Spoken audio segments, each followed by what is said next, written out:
Vamos a analizar varios conceptos importantes en relación a la metodología de sincronización necesaria para el correcto funcionamiento de los sistemas digitales.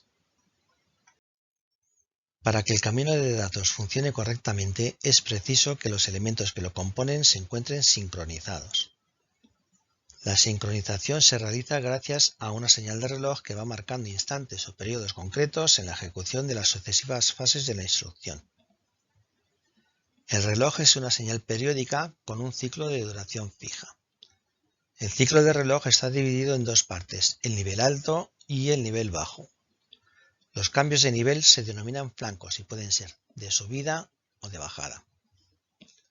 La metodología de sincronización define cuándo pueden leerse y escribirse las diferentes señales en los elementos de estado y se basa en la utilización de uno o varios relojes.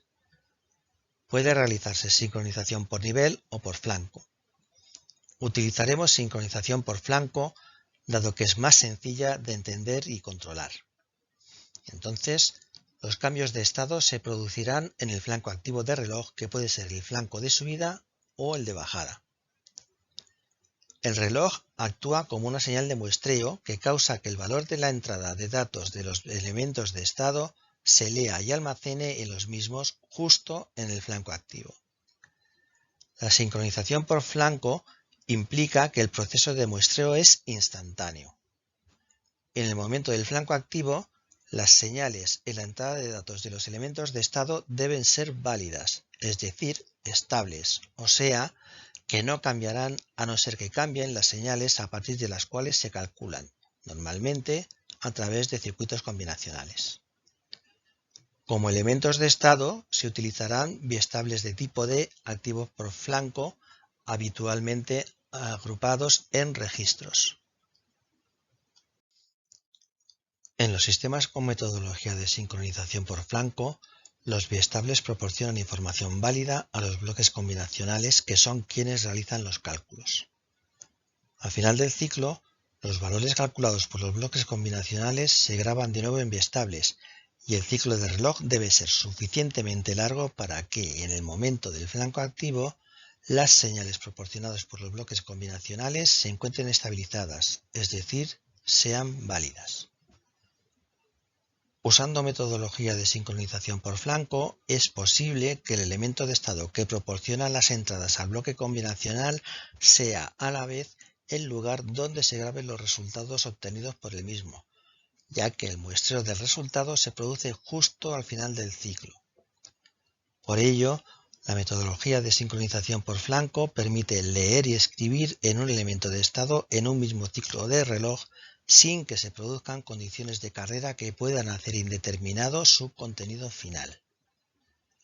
El valor leído por el circuito combinacional es el contenido inicialmente en el elemento de estado origen y es en el flanco activo de reloj al final del ciclo cuando se actualiza el contenido del elemento de estado destino. El dato grabado queda disponible para ser utilizado como entrada para cualquier elemento de cómputo en el ciclo siguiente. En estas figuras se supone que el flanco activo es el flanco de subida. Como la entrada D de los biestables se muestrea en un instante determinado indicado por el flanco activo de reloj, su valor debe ser válido, es decir, permanecer estable durante un cierto tiempo anterior y posterior a la llegada de dicho flanco. El mínimo tiempo previo al flanco en el que la señal debe ser válida se llama tiempo de preestabilización, en inglés setup time, mientras que el tiempo posterior al flanco en que la entrada D debe seguir siendo válida se denomina tiempo de mantenimiento o hold time en inglés. Por tanto, las entradas de datos de los biestables activos por flanco deben permanecer estables durante una ventana de tiempo alrededor del flanco activo y cuya duración viene dada por la suma del tiempo de preestabilización más el de mantenimiento. En esta figura se supone que el reloj es activo por flanco de bajada. Para que todo funcione bien, las señales deben ser válidas a la llegada del flanco activo en la entrada del elemento de estado en el que se van a grabar los resultados.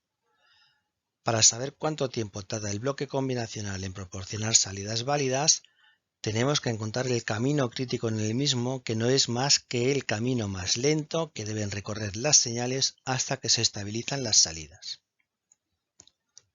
Además del camino crítico, también influyen sobre la duración del ciclo de reloj los tiempos de propagación y preestabilización de los biestables. El tiempo de propagación es el tiempo que tarda el biestable en presentar la salida correcta después de que se produzca el flanco activo. Se supone que en cualquier caso el tiempo de mantenimiento se respetará, lo cual sucederá si es menor que el tiempo de propagación del biestable. Sin embargo, hay un problema adicional, y es que el flanco de reloj no tiene por qué llegar al mismo tiempo a todos los elementos de estado del sistema. Esta diferencia de tiempos se conoce como sesgo del reloj. Esto sucede porque la señal de reloj sigue diferentes caminos para llegar a los elementos de estado, y estos caminos pueden tener retardos diferentes. Si el sesgo del reloj es suficientemente grande, entonces se producirán condiciones de carrera y el resultado se grabará mal. Por tanto, los diseñadores deben tener este problema en cuenta y aumentar el ancho del ciclo de reloj sumándole el sesgo.